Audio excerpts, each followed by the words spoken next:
ने शस्त्रारोहण किया तो उस झपक के लिए किस तरह से निर्वाह करना है, इस बात का अभी तक वर्णन करते रहे। अब यहाँ पर पुनः मूलाचार की बात आती है। तो सबसे पहले अहिंसा व्रत का वर्णन किया जा रहा है। अहिंसा व्रत दो प्रकार का होता है, एक महाव्रत के रूप में और एक करुणव्रत के रूप में।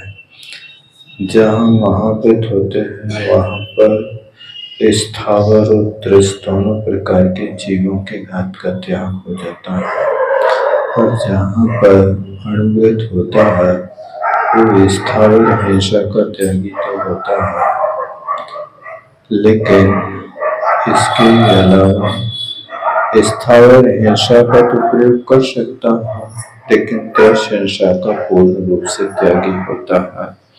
त्रस हिंसा में भी 4 भेद होते हैं। उन 4 भेदों में संकल्पी हिंसा का तो हमेशा के लिए त्याग होता है। अब आरंभ है, उद्योग है। ये आरंभ करेगा तो आरंभ को भी विवेक पूर्वक अपना जितनी जरूरत उतना काम कर लेगा। उद्योग करेगा तो उद्योग पूर्वक जितनी उसको जरूरत है उधर पूर्ति की अपने जीवन के चलाने हेतु उतना करता है, बाकी सबका त्याग कर देता है। और फिर एक और भेद होता है विरोधी हिंसा का। अपने आप में कुछ साधक इतने शांत होते हैं कि उनको किसी से कोई विरोध होते ही नहीं। No objection, no problem, no demand. अच्छे से 3 सूत्र हमेशा बोला करते थे। नो डिमांड, कोई मांग मत रखो, जैसा है वैसे में गुजारा करो। इससे अपना अयाचित धर्म का पालन होता है। कुछ मांगने नहीं, उसके बिना भी काम चला के देखो, गुजारा तो हो ही जाता है। आप शिखर जी की वंदना को जाते हैं, 8 दिन आप बाहर रहते हैं। शिखर जी की वंदना में आपके पूरा घर उठा के ले जाते हैं कि एक थैला में काम हो जाता है। एक थैला सामान में आपके 8 दिन अच्छे से गुजर जाते हैं। रेल में जाते हैं तो 2 फुट चौड़ी भी नहीं होती होगी शायद सीट, 6 फुट लंबी तो होती है, वो भी रिजर्वेशन कराओ महीनों पहले। तो आप एक कितनी सी 6 फुट की जगह 24 घंटे का गुजारा बहुत अच्छे से करता है। ना वहाँ कोई फर्नीचर होता है, ना कोई गैलरी होती है, ना कोई पर्दे होते हैं, और एक 8 सीट का कंपाउंड, 8 लोग मिलजुल करके 6-8 फुट की जगह में अपना गुजारा कर लेते हैं। नहीं होता, करते हैं। वहां पहुंचते हैं तो एक कमरे में 4, 6, 8 लोग रह करके अपना 8 दिन का गुजारा कर लेते हैं। 2 जोड़ी कपड़े ले जाते हैं, उससे काम हो जाता है। यानी कुल मिला करके आप जब यात्रा में कम से कम में काम करते हैं, यात्रा में आपके पास यदि कोई चीज नहीं होती तो उपयोग नहीं करता है। यात्रा में यदि आपके लिए तेल नहीं मिल रहा है तो एक दिन बिना तेल के निकाल लेते हैं। यदि कंघी नहीं मिला तो एक दिन उसके बिना भी निकाल लेते, नहीं निकाल लेते यात्रा। और फिर जब पहाड़ पे जाते हैं तो 12 घंटे तो और कुछ भी नहीं रहता, निष्परिग्रह, सब कुछ थैले नीचे छोड़ जाते हैं। अब तो मुट्ठी भर चावल है हाथ, और क्या है, सब कुछ छोड़ के आप 12 घंटे पगतल विहार करते रहते हैं, नंगे पैर जाते हैं, भूख प्यास की वेदना सहन करते हैं। क्या है तुम्हारे पास? तो जैसी आप इस यात्रा को करते, लेकिन बड़ा आनंद रहता है। रोते धोते करते कि प्रसन्नता से करते? वो यात्रा बड़ी प्रसन्नता के साथ करते हैं, और कर ले यदि यात्रा तो लड्डू बांटते हैं, हमारी यात्रा मंगलमय हो गई। तो जब 8 दिन की यात्रा आपकी एक थैला में गुजारा हो जाता है, तो 8 के आगे एक 0 और रखो तो 80 साल की यात्रा हो गई। तो यदि ऐसे शिखर जी की तरह पूरी जीवन की यात्रा हो जाए तो तुम्हारे लिए नो डिमांड, कोई चीज की जरूरत नहीं, मांगने नहीं, कुछ भी हो बिना मांगे गुजारा करना, नो प्रॉब्लम। कोई चीज से हमें मतलब नहीं है, कोई समस्या खड़ी करना नहीं, किसी के लिए स्वयं समस्या के रूप में बनना नहीं। जो तुम्हें करना सो तुम करो, जो हमें करना सो हम कर रहे हैं। प्रॉब्लम क्या है? नहीं, हम निकलते हैं तो वो हंसता। अरे मतलब आप निकलेंगे तो सामने वाला मुंह पे ताला लगाएगा क्या? व्यक्ति है, कुछ ना कुछ काम तो करे। लेकिन आप अपना इतना बड़ा वादरेशन क्यों लेते हैं आप अपने सिर पे कि वो हम निकले सो तुम हंसी? नहीं, उसके तो हास्य कर्म का उदय है, इसलिए हंसी कर रहा है। आप क्यों अपने ऊपर थोप रहे हैं कि वो हमारे ऊपर हंसी कर रहा? आपको तो और अच्छा मनाना चाहिए कि धन्य, हमें देख करके तुम्हारी विशुद्धि बढ़ जाती है। कितना अच्छा है कि हम तुम्हारे लिए आयतन बन रहे, अच्छे बन रहे, ताकि आप हमें देख के हंसे। इसमें क्या? तो ये सब चीजें होती हैं तो फिर आपको किसी वस्तु से कोई मतलब नहीं होता, कोई ऑब्जेक्शन नहीं, तुम कुछ भी करो कोई समस्या नहीं। ये 3 सूत्राचार्य श्री हमेशा बोला करते थे, हर व्यक्ति के साथ समझौता करो, हर किसी के साथ रहने की कोशिश करो, और वो अपने जीवन को एक यात्रा का जीवन समझाओ। यात्री है, यात्री के पास तो जो कुछ होता है सो सब अपने आनंद से काम कर लेता है। ये चमन कभी उजड़ जाता है, कभी खिल जाता है। ये सब संपत्ति और विपत्ति तो चलती रहती है। इस तरह अहिंसा व्रत का यदि पालन करते तो गृहस्थ अवस्था में भी आप पालन कर सकते हैं। वस्तुओं के संग्रह से हिंसा ज्यादा होती है, संग्रह से दूर रहो। जो तुम्हारे पास है उसमें ही अपना काम चलाओ। वस्तु खराब नहीं होती और फिर भी तुम्हारा मन खराब हो जाता है, और तुम्हारे पास 100 जोड़ी कपड़े रखे हैं, फिर भी दीपावली में तो धनतेरस को हम नया खरीदेंगे, नहीं तो धनतेरस का नाम ही क्या है। इस सारी चीजों से जो ऊपर उठता है उसके अहिंसा व्रत होता है। पूरी अहिंसा व्रत आप घर में रह करके पालन कर सकते हैं। मुनि महाराज के लिए तो इससे और ऊंची की स्थिति है। वे स्थावर के शास्त्र संसार के भी त्यागी हैं, कोई तरस का विघात नहीं होगा उनके माध्यम से। अब हमारे पास त्रैशंसा के विषय में भी बहुत सारे प्रकल्प खड़े हो जाते हैं। अब दीपावली आ रही है तो दीपावली में कितने त्रैशीवों को घर के बाहर करेंगे, कोई ठिकाना नहीं है। चूहों के लिए, विचारों के लिए यूक्रेन जैसी दशा खड़ी हो जाएगी, जाले सब तोड़ दिए जाएंगे, सारे के सारे जीव यदि मकड़ी दृष्टिगोचर हो जाए तो झाड़ू से कुतल कुतल के जिंदगी बर्बाद कर देंगे। ये दशा है। जैनी भाई भी इतने नासमझ हैं, उनके सिर में यदि जुआ मिल जाए तो वे वहां से जुआ को पकड़ करके और नाखून के बीच दबा करके और उनकी कचूमर निकाल देता है। क्या है तुम्हारा, कैसा है धर्म, उसको आप कैसे पालन करेंगे? तो ये यहाँ पर आचार्य महाराज कह रहे, कोई भी वस्तु की यहाँ पर इच्छा नहीं होना, इसका नाम अहिंसा धर्म है। और इसके बाद खाने की, पीने की, देखने की, सुनने की एक सारी इच्छाएं खत्म हो जाए तो यहाँ भाव रूप से अहिंसा का पालन होने लगता है। इसी बात को और भी आगे कहते हैं,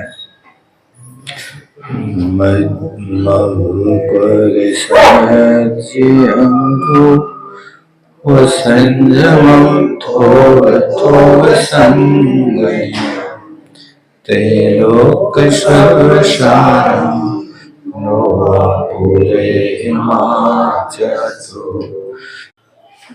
मनुष्यों के विषय में बताया कि कर्मभूमिच भोगभूमिच। कर्मभूमिज मनुष्य भी दो प्रकार के होते हैं, एक कार्य होते हैं और एक मलेच्छ होता है। भोगभूमिज मनुष्य भी दो प्रकार के होते हैं, एक भोगभूमिज होते हैं और एक अंतर्दीपज होते हैं। अंतर्दीपज का अर्थ होता है कुभोगभूमीय मनुष्य। इन मनुष्यों को चार भेदों में विभाजित कर दिया जाता है। कर्मभूमि के मनुष्य वो कहलाते हैं कि जो षट्कर्म के माध्यम से अपनी आजीविका का उपार्जन करते हैं, उनको कर्म भूमिज कहते हैं। सभी मनुष्यों में श्रेष्ठ मनुष्य कर्म भूमिज आर्यखंड के माने जाते हैं। आर्यखंड में तो अनेक मनुष्य हैं, लेकिन जो चंडाल, भील आदि के काम करते हैं, ऐसे नीच गोत्री मनुष्यों को यहाँ पुण्य पुरुष नहीं कहा जाता। लेकिन आर्यखंड में जो षड आवश्यक के माध्यम से अपनी आजीविका को करके अपने षड आवश्यकों का भी पालन करते हैं, जैसे आपके लिए शरीर की रक्षा के लिए षड कर्म आवश्यक हैं आजीविका के, इसी प्रकार यहाँ आत्मा के लिए षड आवश्यक भी उतने ही जरूरी है। बिना षड आवश्यकों का पालन किए परमार्थ नहीं हो सकता और बिना षड कर्म किए आपका लोक व्यवहार नहीं चल सकता। शरीर को चलाने के लिए षड कर्म है, आत्मा को मोक्ष भेजने के लिए षड आवश्यक है। ये दोनों चीजें इतनी ही महत्वपूर्ण है जैसे तराजू के दो पलड़े होते हैं। एक पलड़े पर बाट होता है, दूसरे पलड़े पर वहां विक्री वस्तु होती है। वस्तु हो लेकिन बाट ना हो तो भी व्यापार नहीं चलेगा।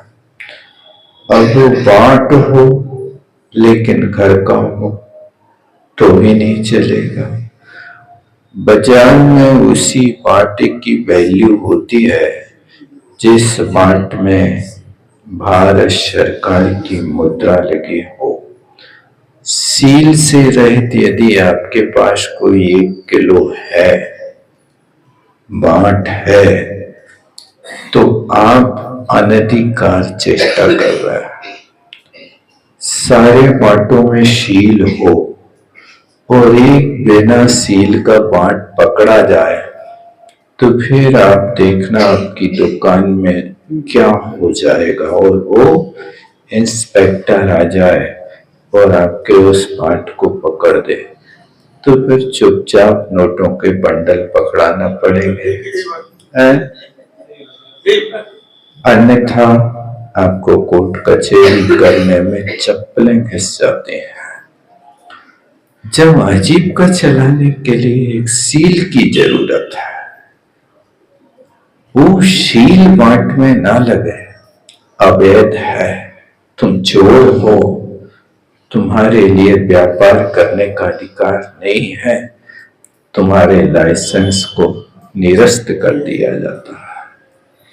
ये नियम आप पालन कर रहे हैं, सरकार ने दिया, ये सरकार के सील की रक्षा करते हैं, लेकिन आत्मा के सील की रक्षा कोई करने तैयार नहीं होता। इसलिए षट आवश्यक भी उतने ही जरूरी है जितना जरूरी आपका सील वाला पाठ है। तो वो तराजू पर रखा हुआ एक तरफ पाठ वो धर्म है, हमेशा साथ देता है। बाट को नहीं बेचा जाता, बेचा तो अनाज जाता है। वो वस्तु के लिए निर्णय करता है कि हाँ इतनी वस्तु 1000 ग्राम की है, तो आपका व्यापार चलता है। इसी तरह यहाँ पर भी आपके लिए कर्म भूमि में आवश्यक उतना ही जरूरी है जितना आपके लिए षट कर्म जरूरी है। ऐसे कर्म भूमि कर्म करने में आगे होते हैं तो धर्म करने में भी आगे होते हैं। और फिर इसके बाद होता है भोग भूमि में 10 प्रकार के कल्प वृक्ष होते हैं। यदि वहां भोग भूमि में कोई को शराब पीना होवे तो वहां मध्यांग जाति के भी कल्प वृक्ष होते हैं, वहां उसको मादक पदार्थ मिल जाता है। देखो यहाँ लिखा ना मत, तो ये मत लिखा सबसे पहली लाइन में, यहाँ मत, मत का अर्थ क्या, तो मध्यांग जाति के कल्प वृक्ष। लेकिन ये शराब जो है वो ठर्रा नहीं यहाँ की, वो शराब जो होती है वो वहां आपके अंगूर के रस के समान स्वादिष्ट वस्तु होती है। उसके सेवन से कोई नशा नहीं चढ़ता है। यहाँ तो नशीली वस्तु है, वो नशीली वस्तु प्राण घातक मानी जाती है। ऐसे कुछ काम नहीं करो, मन को खाओ, मन के सो, जितनी सोने उतना सो, रात दिन का कोई भेद नहीं। वहां पर 2.5 दीप के भीतर की कर्म भूमियों में सूर्य का प्रकाश तो होता, लेकिन तेजांग जाति के कल्प वृक्ष इतने प्रकाशमान होते कि 1 करोड़ सूर्य से भी ज्यादा प्रकाश एक कल्प वृक्ष का होता है। ऐसे कल्प वृक्षों का वहां जंगल खड़ा हुआ भोग भूमि में, इसलिए वहां रात दिन का भेद नहीं, सब लोग खूब सुखी हैं, कोई दुख नहीं है, बच्चों को पालने की चिंता नहीं है, रोटी खाने की चिंता नहीं। एक दिन बहेरा के बराबर आहार कर लिया, 3 दिन तक उनको कुछ भी परेशानी नहीं, न वहां कोई कब्ज होती है, न बुखार होता है, न टीबी का रोग होता है, कुछ नहीं, न कोई डॉक्टर है, न कोई मास्टर है।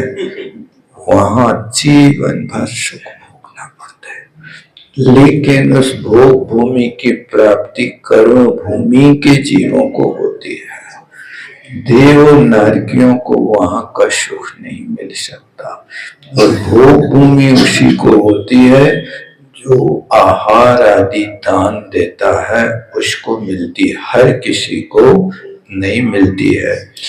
और एक भोग भूमि होती है जहाँ के मनुष्य अभाषक होते हैं, वहां कोई भाषा नहीं होती, वे सब गूंगे होते हैं।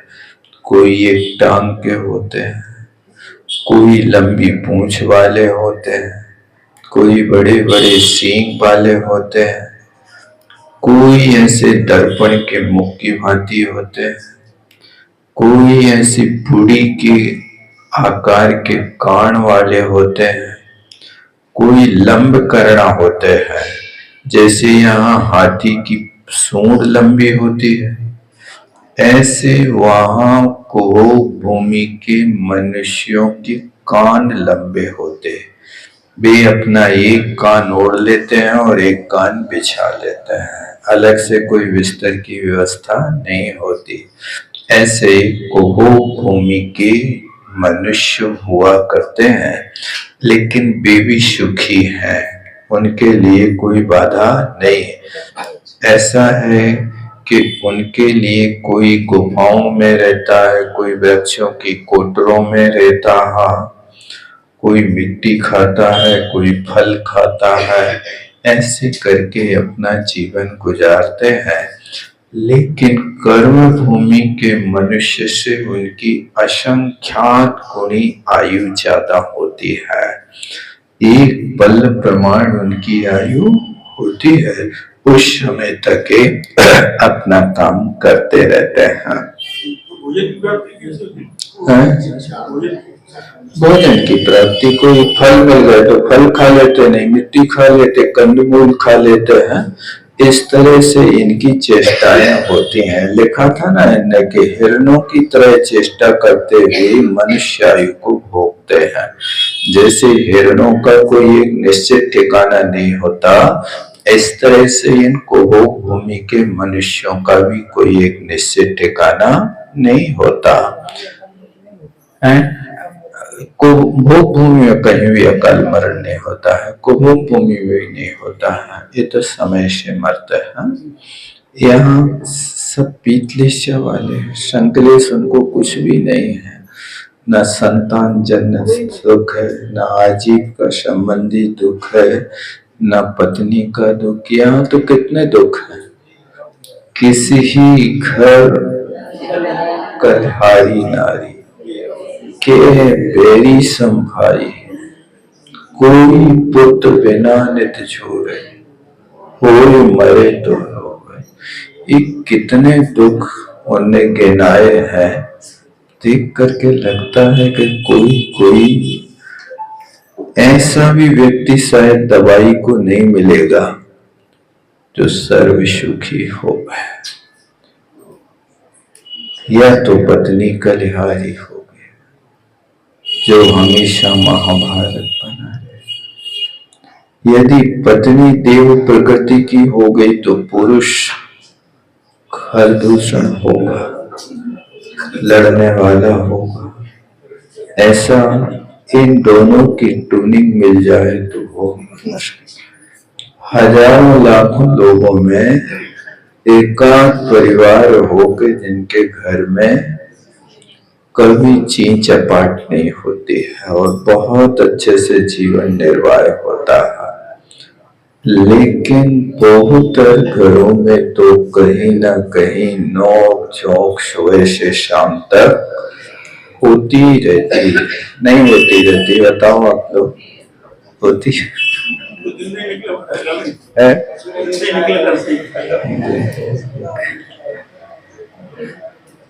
ये दुख यहाँ के मनुष्यों को हमेशा हुआ करते हैं।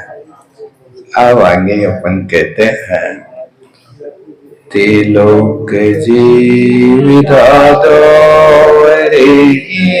कर्मति देवी, बड़े लोगों ते लोकम जीवितम। आपको उन तीनों लोगों की संपदा दे रहे हैं, आप अपने प्राण दे दो।